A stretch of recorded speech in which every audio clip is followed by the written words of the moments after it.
Ma sì, dai che continuiamo con questo discorso che mi piace, è veramente simpatico, mi piace molto, guarda, sono sincero, sarà che è la prima volta che lo faccio, non lo so, mi piace molto rispondere ai commenti tramite video. Forse ecco, posso fare una cosa interessante a quei commenti, diciamo, a cui terrei rispondere tramite video, per messaggio io magari ti scrivo, ti risponderò tramite video, e altri magari che non ha senso perché sono di altro contesto, che ne so io, non rispondo direttamente nella chat. Allora, qui adesso ci scrivono: ciao, ti ringrazio per l'amicizia, come vedi io ho pochissimi amici, solo gente speciale per me. Ti ho conosciuto su YouTube, ho già visto tutte le puntine, anche quelle vecchie, cazzo, vi dico sempre, quelle vecchie fanno schifo. Cazzo, poi è una sorta di autocritica nei miei confronti, no? Cioè, quando io so che qualcuno guarda le mie vecchie puntine mi sento un po' anche offeso, perché è vero che non cerco la perfezione tecnica, ma quelle vecchie facevano veramente da cagare, porca troia, tanto da cagare. Anche queste fanno da cagare, ma quelle di prima ancora di più. Ti ho conosciuto su YouTube, ho già visto tutte le puntine, quelle con Alessia sono bellissime, sono un camionista in pensione, giravo filmini ai tempi della pellicola, ho fatto foto con tutte le macchine fotografiche possibili. Oggi mi sono calmato e ti spio come fai i video, sei fortissimo, vai alla grande. Il mio sogno, vincere al Super Enalotto, è solo il tuo, cazzo, è solo il tuo proprio. Comprare un camper e poterti incontrare. Ecco, diciamo il mio del Super Enalotto non è quello di comprare un camper, che ce l'ho già, è per me un gioiello, ma per farmi un camper completamente artigianale, che per chi non ne ha le capacità è una cosa estremamente costosa, perché la manodopera al giorno d'oggi la paghi una follia. Non mi credi? Una volta per smontare il boiler 500 euro, io ho detto di no, cambio camper. Poi il camper ha sentito, si è cagato addosso, ho detto no, mi autoaggiusto, sta buono. Anch'io ho un CP di nome, vabbè, non facciamo il nome, un Rottweiler di 8 anni, sinceri saluti Orazio. Ora gli scrivo: ciao Orazio, virgola, lasagna, ah no, lusingato, non è ancora ora di pranzo, lusingato, virgola, ho risposto al tuo commento anche per video, tra parentesi uscirà tra almeno un mese. Però giustamente ogni tanto capita qualcuno nel canale, no? Cioè, che viene tipo a salutarmi eccetera, dopo mi chiede: ma quando è che esce il video, Cazzo, sto male ai muscoli e della spalla, non sono dolori intercostali, sono proprio i nervi, diciamo. Ho preso uno strappo, cos'è, tipo 2 settimane fa, un micro strappo, però ha continuato, è una roba incredibile, in tutta la schiena si sposta, porca miseria. Vabbè, ma non c'entra con i commenti. Continuiamo a leggere i messaggi un po' a ritroso, diciamo, stiamo andando da quelli più nuovi a quelli più vecchi. Ciao, sono Vivo Morto X, quello di Ligabue. No, ho messo io la censura, cioè invece di dire X gli... Fai fantasia! Ti ho iniziato a seguire su YouTube mentre cercavo delle info su come fosse la vita full time dentro un camper ed ho trovato te. Grazie per i tuoi video che condividi ogni giorno a tutti noi fan del camper. PS, mio padre ha un camper, forse riesco a farmelo dare per fare dei giri. Volevo chiederti una cosa, siccome anche io ho un cane, volevo sapere se la Amy, scusa se non l'ho scritta bene, sì, tutti la scrivono con la E, giustamente, la Amy va scritta con la A. Amy non sarebbe stato il suo nome, quella volta stavo con una ragazza che non le piaceva il nome che io avevo pensato per lei, che era Nala. Nala significa in lingua africana fortuna, perché ogni mio cane, ogni mio animale ha avuto un nome in un'altra lingua che specchiava o il suo carattere o la sua storia. In questo caso la storia del CP è una storia fortunata, nel senso che è un cane che tanto desideravo e fortunatamente mi è arrivato a gratis. So che è brutta da dire, ma è perché te la sto sintetizzando tanto. Un giorno racconto la storia del CP, nulla di particolare, però insomma ecco, è un aneddoto che un giorno racconterò. E no, ho dovuto optare per Amy, che comunque fatta caso significa preferito, no? E io, prima di sapere il significato del suo nome distinto, la chiamavo scherzosamente, come ora la chiamo cane pericoloso. Una volta, prima dei tempi del vlog, la chiamavo sempre cane preferito. So che era brutto da dire perché avevo altri cani, altri animali, però lei si chiamava cane preferito, hai capito? E effettivamente Amy vuol dire preferito, guarda te il mondo. Comunque, quella volta nella mia ignoranza, non sapendo proprio che nome dargli, gli ho dato il nome di Amy Smart, che è un'attrice che mi ero un po' invaghito, no, nel film di Rat Race. Poi negli altri film o nelle fotografie effettivamente non è che sia il massimo della bellezza e dello splendore, però insomma in quel film veramente mi aveva colpito i suoi modi di fare, le sue posture, i suoi sguardi, e allora lì Amy, con la AMY. Perché dilungo così ogni volta? Cavolo, l'ho detto, perché dilungo così ogni volta? Si è abituata presto a stare dentro il camper? A lui avevo già risposto per messaggio, anche perché insomma se rispondi per video, ho detto, cioè, sto qua si ritrova la risposta dopo un mese e dice, ma cazzo io gli scrivo, sto qua non mi risponde. Ha la spusa sotto al naso? No, no, a volte per motivi di tempo posso ritardare di un giorno, quasi sempre do risposte stitiche. Tieni conto che a me non piace moltissimo scrivere per chat e invece odio, ma proprio odio stare al telefono per più di 4 minuti. Cioè a me piace un casino stare al telefono, però quando passiamo i 3, 4, 5 minuti lì veramente inizia a salirmi un nervoso che tu non hai neanche idea. Questo probabilmente perché prima ho fatto un lavoro in una grande azienda per 11 anni dove sostanzialmente eri al telefono dalla mattina alla sera, capisci? Quindi insomma nulla è a caso, quindi ne ho le palle piene di stare per il telefono. Allora, alla fine dai, rispondiamo, se si è abituata subito il CP, beh tieni conto, il CP è un American Pitbull Terrier. E il Pitbull, tra le sue tante belle doti che ha anche la dote di essere un cane molto molto molto paziente, nel senso che il Pitbull sopporta un casino tante situazioni, anche di stress, di noia, di tante altre cose. In America una volta, nei tempi antichi, il Pitbull era chiamato il cane tata, cioè il soprannome del Pitbull era il cane tata perché lo affidavano ai bambini, perché oltre a essere il cane meno aggressivo in assoluto con l'essere umano, però attenzione, se io dico il pitbull intendo il pitbull di razza, cioè non puoi andarmi avanti centinaia di anni di selezione genetica, poi mischi questa selezione genetica con un pitbull imbastardato, nel senso che non è di pura razza, o un'altra razza ancora, crei disastri, soprattutto se mischi un pitbull, che è un cane potenzialmente estremamente pericoloso, ok, con un cane pauroso, cioè un cane con una presa e una forza del genere, che ha paura, cioè quello si difende, il cane che ha paura morde, capito? Là veramente sono cazzi, là vedi le tragedie che vengono fuori, insomma. Comunque, premesso questo, quindi premesso un po' il carattere del pitbull della serie ti piace vincere facile, sì, Amy non ha mai avuto nessun problema di sorta.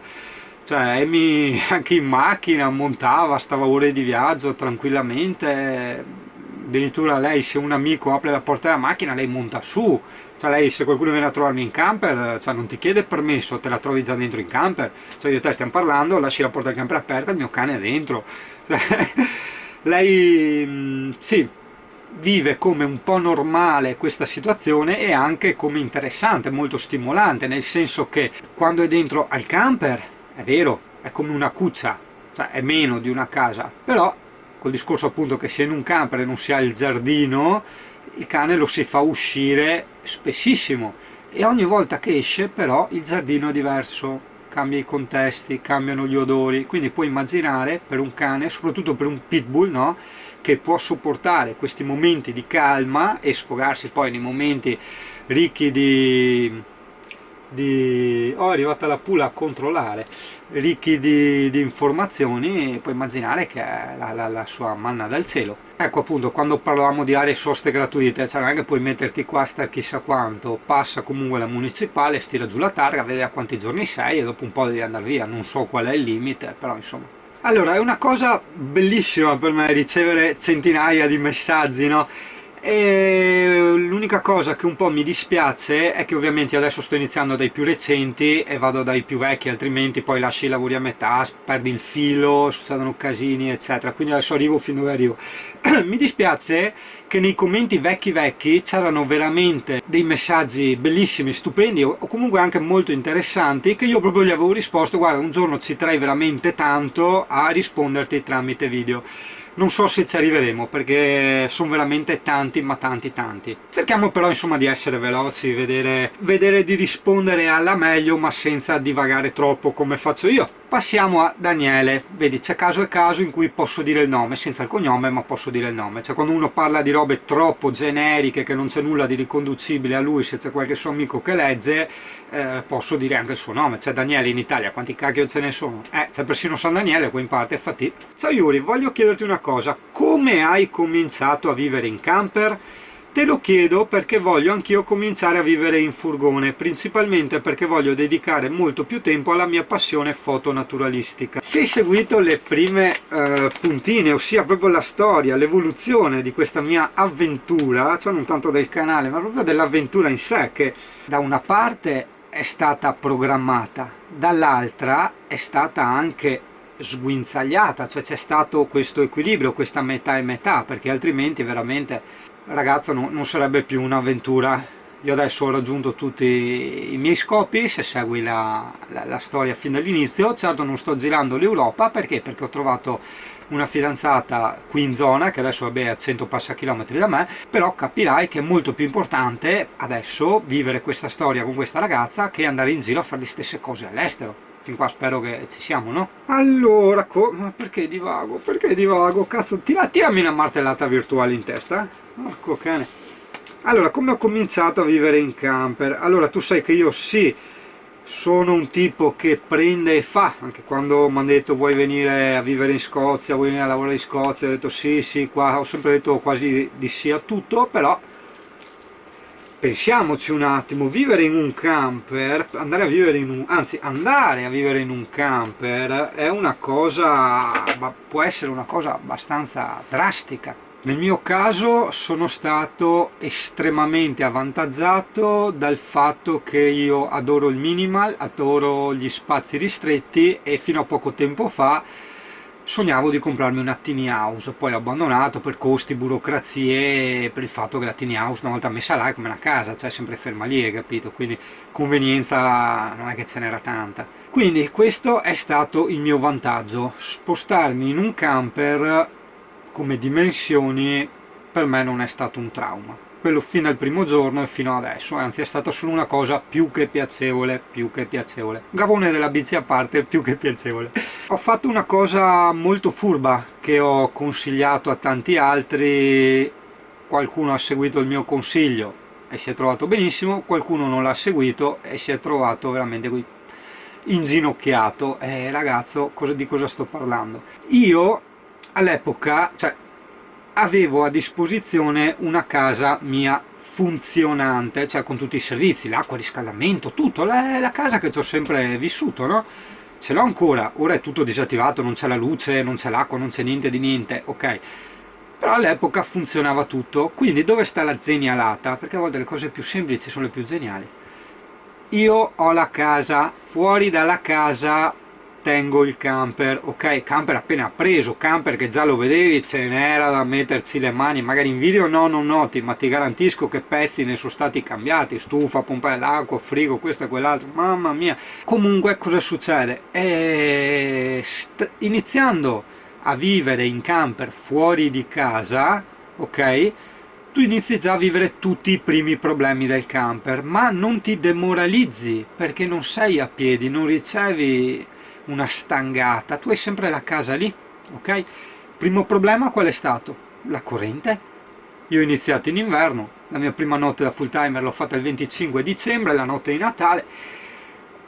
La corrente, io avevo una batteria a servizi sola, tra l'altro una batteria d'auto da 70, un pannello solo da 60, non avevo un computer portatile, non avevo l'inverter, dovevo lavorare col computer. Cosa ho fatto? Ho messo il computer sotto la presa, ho dovuto collegarmi alla presa del 220, quindi alla presa di casa, e quindi puoi immaginare che non andavi da nessuna parte, cioè non era quello il vivere in camper, quindi anche lì capisci già il primo problema, l'impianto elettrico che non ce la fa a tenere lo stile di vita che vuoi avere.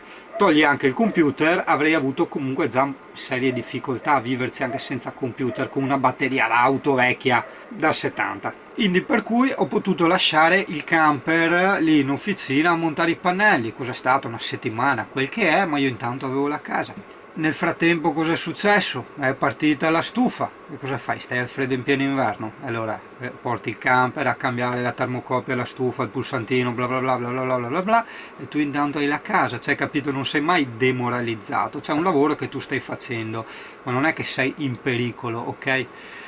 Stessa cosa poi è successa col frigo, la pompa dell'acqua, le infiltrazioni. Il camper era seriamente infiltrato, io già lo sapevo, avevo già il mio paracadute, quindi che adesso non te lo sto a spiegare perché sennò dilunghiamo troppo, ok? Quindi lo trovi nelle vecchie puntate, le prime. In questo caso ho potuto lasciare il camper fermo per un tot e continuare a stare nella casa. Il giorno in cui, e questo è il punto, il primo step dove io volevo arrivare, il giorno in cui il camper aveva raggiunto la prima indipendenza, proprio lo stretto necessario, mi sono spostato, sono andato via di casa, l'ho tenuta ancora per un mesetto con i servizi funzionanti. Quando ho avuto proprio la certezza che stavo bene, ho chiuso l'acqua, ho chiuso la corrente, ho disdetto tutto quanto, tutti i contratti e via. Poi col tempo ce n'è sempre da fare, ma l'importante è intanto la fattibilità. Poi Daniele mi continuava a scrivere: io a differenza tua non ho un camper ma un furgone Westfalia 4, comunque ho visto che ci vivono bene. È solo soggettivo. Io, chiaro, se dovessi farmi tipo 6 mesi in giro per l'Europa o chissà dove con quel furgone ci andrei di lusso, ok? Ma veramente di lusso, una pacchia. Se dovessi viverci, no ragazzo, no, cioè torno in un appartamento, torno in una casa piuttosto. Perché? Perché è soggettivo, non vuol dire che non va bene, non vuol dire che ti privi di troppe cose, eccetera. È soggettivo, quindi ognuno lo può percepire come sufficiente, non sufficiente, bello, brutto, eccetera, eccetera. Io in un furgone, soprattutto in un Westfalia, cioè quelli piccolini, mai e poi mai. Mi piacerebbero, ma non riuscirei a viverci. Cioè il camper, dopo un po' che ci vivi, è comunque anche una casetta. Sì, è bello viaggiare, spostarsi, per quello io elogio il mio 5,40 m. Però quando sei fermo, la sera, quando ceni, quando pranzi, quando ti cambi, quando ti levi, quando devi mettere in ordine i tuoi vestiti, la tua roba, comunque è una casetta. Invece di avere questa bella casettina qua, stare dentro un furgoncino, cazzo ragazzo, io no. Cioè, stimo chi lo fa, ma non che non stimi chi non lo fa, però ragazzo no, io no, assolutamente. Beh, direi che i saluti li saltiamo, cioè tipo ciao, sono Coso da Udine, quando passi di qua fa un fischio, cioè sì, simpatico, ma non c'è nulla da spiegare nel canale. Proseguiamo. Ciao, siamo la famiglia Tot, ti seguiamo su YouTube, i miei figli sono letteralmente pazzi di te e del tuo cane. Vedi, quando ti dicevo che tanti bambini ci seguono, spero che i suoi figli abbiano più di 14 anni, perché purtroppo a me, i porchi no ovviamente, però le parolacce, il cazzo, merda, culo, tete, quelle insomma ci sta, insomma, ecco, è parte della spontaneità. Noi abbiamo un Leica 2005 del 92, ci piacerebbe poter scambiare la mail per consiglio, per chiacchiere semplicemente di camper e luoghi da visitare. Grazie, un abbraccio, vivo, morto X, eccetera, eccetera, eccetera, eccetera. Oggi siamo un po' giù perché abbiamo scoperto di avere la finestra della mansarda rotta ed è entrata un po' di acqua. Adesso abbiamo tappato con il cellophane in attesa di trovarne una nuova. Che sbattimento! Hai dei consigli da darci visto che anche tu hai dovuto cambiare la finestra? Allora, innanzitutto io ti consiglio, invece del cellophane, che è molto pericoloso quando corri, no? Perché c'è la spinta del vento, lo si può rompere, spostare, eccetera, ti consiglio di fare come ho fatto io nel video in cui avevo perso, anzi nei video plurale, in cui avevo perso la finestra della mansarda. Porco cane, 2 volte l'ho persa. Io avevo messo questo cartone infilato dentro un sacco delle immondizie in modo che il cartone rigido rimanesse impermeabile, e ho chiuso tutto con il nastro americano, quello largo, no? Hai capito? Dove trovarla? Allora, beh, io l'ho comprata nuova, anche perché per me la finestra della mansarda è la finestra più importante, cioè non la voglio rigata, hai capito? Lì è dove mi risveglio e vedo la bellezza del vivere in camper, cioè vedo il lago, vedo il fiume, hai capito? Le ho sempre prese da Zanini Camper a Sumaga di Portogruaro, perché lì ho trovato il prezzo più basso di tutti, 120 euro comprese di braccetti, in più anche me le montavano. Da altre parti ti mettono 50 solo per montare una finestrella, è vero che te la puoi montare da solo, però capisci. Per quanto riguarda la mia della cucina che ho rotto, sto aspettando di andare in un'autodemolizione o trovare un'occasione, magari su internet, di camper che smontano e cose così. Questo perché adesso che non è estate non ho fretta di cambiare quella finestra, hai capito? Quindi posso permettermi di aspettare e quindi poter magari usufruire di questa probabile mega occasione, no? Che può essere anche, che magari puoi averla anche a gratis se vai da uno sfasciacarrozze che sta demolendo un camper, cioè un tocco di plastica, dipende sempre da chi trovi, no? Un dettaglio tecnico per chi fa vlog, certo che potevo, no beh, non potevo mettermi con un'altra inquadratura perché sto leggendo dal monitor del PC, quindi non potevo mettermi nel posto del CP che era carino, ma devo mettermi nel posto qui dove alle spalle i colori, l'arredamento fa ancora schifo. Vedremo poi in futuro cosa mi inventerò. Comunque dritta tecnica per chi fa i vlog intesi come lo sto facendo in questo momento, ossia la macchinetta ferma sempre nello stesso punto, ma neanche non necessariamente. Allora tu sai che vai avanti a parlare magari per minuti, minuti e minuti, ti prendi magari anche le pause, no? Perché dopo ritagli tutto in post produzione. Cosa succede? La batteria finisce, la macchinetta si spegne, tu magari eri a metà discorso, perdi il filo, devi rifar tutto, eccetera eccetera. Power bank, colleghi la macchinetta al power bank, sono sovraesposto, aspetta, colleghi la macchinetta al power bank e vai tranquillo. Aspetta che sistemiamo un attimo i colori perché va bene un canale un po' così, però fino a un certo punto. Adesso aumenterò il diaframma in modo da vedere tutto molto più chiaro, però col filtro ND perché siamo in controluce.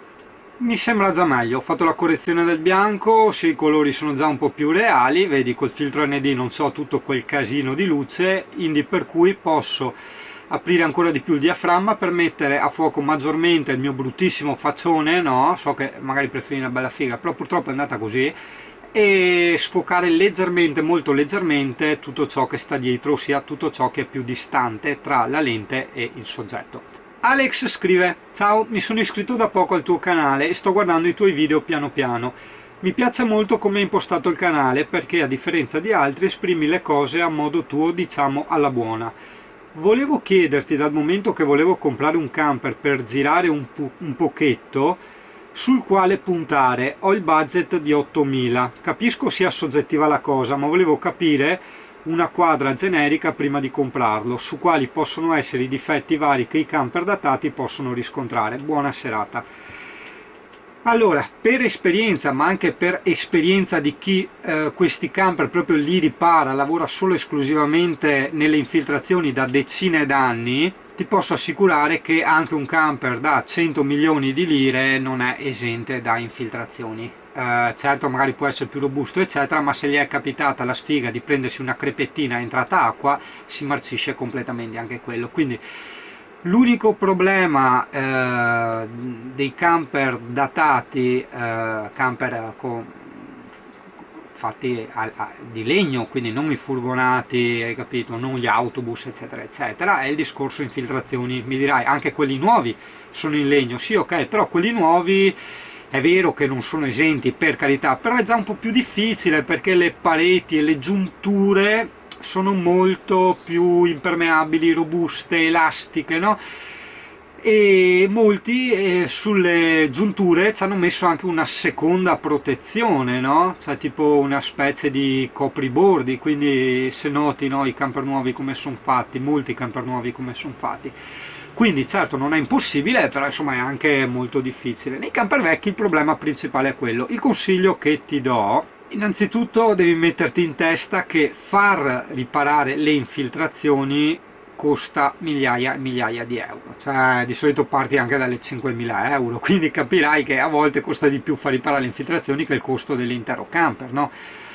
Questo perché è tutta manodopera sostanzialmente, non è tanto per il materiale. E pertanto ti consiglio di spendere quel paio d'orette e forse quei 50 euro e di andare da un meccanico serio, un concessionario serio che ha questi strumenti per i test delle infiltrazioni e fargli fare il test. Cioè lo hai visto, piaciuto e tutto quanto, gli dici ok, prima che ti do i soldi e firmiamo il passaggio di proprietà, andiamo da questo qui che lui non deve conoscere, ok? Perché sennò magari un suo amico gli dici dai fammelo passare eccetera eccetera, e fate questo test, hai capito? Cioè magari prima chiami il meccanico, la concessionaria, in modo che ti dia la disponibilità, e poi all'ultimo glielo dici a lui, ok, prima di comprarlo facciamo il test infiltrazioni e poi fatta. Se lui non vuole, capisci già che hai capito? Seconda cosa dei camper vecchi, purtroppo ti dico, questo vale anche per i camper che ho visto da 10-15 mila euro di amici, no? Il frigo dei camper vecchi, primo non raffredda niente, secondo, avendo tutti quegli anni, è vicino alla fine, cioè o sono già morti o sono lì per lì. Un frigo, cioè vedi, tipo il mio costava 1.500 di listino, io l'ho pagato 1.000 prendendolo via internet direttamente dalla fabbrica tramite un rivenditore online, però dopo c'è comunque anche sempre la manodopera, quasi 500 euro, perché in un camper vecchio dopo hai tutti gli adattatori, tutti i lavori, non è che lo prendi, lo incastri, attacchi due cavi, capisci? Quindi se non sei capace di farti da solo ste robe, che comunque farle da solo è anche molto molto molto pericoloso, perché parliamo di frighi che vanno a gas, frighi che scaldano, se li metti troppo vicini alla parete rischi di incendiare il camper, cioè non si scherza con ste robe, quindi io ti consiglio tassativamente di fartelo montare. Saresti stato sulle 2000 euro, io ho pagato 1.500 tutto compreso, però vabbè, se uno, il prezzo è quello, dalle 1.500 alle 2.000, un frigo con i controcavoli, cioè questo veramente raffredda un casino, è piacevolissimo, oltre a non far marcire la roba che c'è dentro, tirar fuori la bibita bella fredda d'estate, cioè capisci? 8.000 euro, ti dirò, 8.000 euro, se hai fortuna e pazienza e voglia di fare questi test infiltrazioni eccetera, ti puoi prendere veramente un signor camper. Sottolineo, l'ho appena detto, con la pazienza, cioè non è che vedi il primo che capita. Il mio amico, il Bettins, quella volta non avevo fatto i video, però mi aveva chiamato a vedere questo camper che aveva trovato da un rivenditore, glielo faceva 8.000 euro, un camper da 6 metri, 6 metri e mezzo, non aveva veramente infiltrazioni, lo vedevi era tutto bello rigido, non aveva punti nascosti, sai che gli mettono i doppi pannelli per nascondere eccetera. È tutto funzionante, a parte il frigo, vedi che anche là ti ripeto all'infinito il frigo, e era bello robusto, cioè i mobili belli robusti, era sano, non era tutto strusciato come il mio, strausato eccetera, era proprio un signor camper, col bombolone GPL tra l'altro. In quel caso lui con 8.000 ha fatto il suo bel affare. Certo il pannello magari può essere base, cioè un pannellino che è relativamente inutile, nel senso che se vuoi viverci o far tanto tempo da stanziale ci combini poco, in inverno soprattutto. Certo anche lui dovrà spendere e comprarsi il nuovo frigo, però insomma le spese sono minime. Cioè i pannelli puoi anche rinunciare, visto che tu mi hai detto che non devi fare il full timer o stare lunghi periodi ma farti i giri, ma al frigo accidenti. Non avere un frigo in un camper è una cosa insomma abbastanza bruttina. C'è chi si accontenta, chi lo tiene anche spessissimo spento perché ha il frigo a compressore. Io ne conosco, ovviamente non faccio nomi, di gente che ha il frigo quasi sempre spento perché ha il frigo a compressore, quindi di consuma corrente. Consiglio mio, sì, prenditelo e tieni in preventivo i costi magari del frigo, oppure stai sui 7.000, che così con quei 1.000 euro ti puoi prendere le varie cose. Magari non ti piace il pavimento, rifai il parquet in linoleum eccetera eccetera.